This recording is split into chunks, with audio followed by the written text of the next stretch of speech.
నిన్న జరిగిన క్రైస్తవ మహాసభలో జరిగిన తర్వాత జగన్మోహన్ రెడ్డి ప్యాలెస్లో ఉండి ఆయన మైండ్ సెట్ మారిపోయిందండి. విషయం ఏంటంటే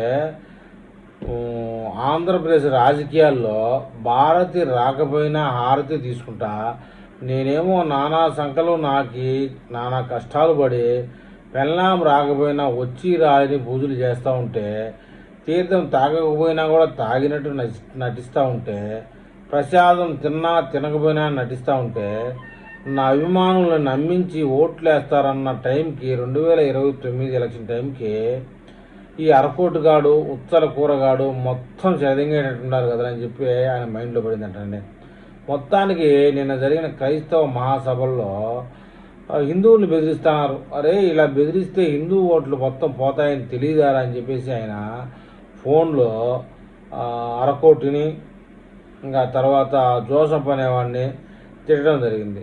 బెదిరిస్తే మా ఓట్లు పోతాయి కదా నాయన అని చెప్పేసి జగన్మోహన్ రెడ్డికి నేరుగా హిందువులు, వైఎస్ఆర్సీపీ పార్టీకి సంబంధించిన హిందువులు నేరుగా ఫోన్ చేసి అడుగుతున్నారు, ఏమనుకుంటున్నారు మీరు ఈ విధంగా అది అని చెప్పేసి.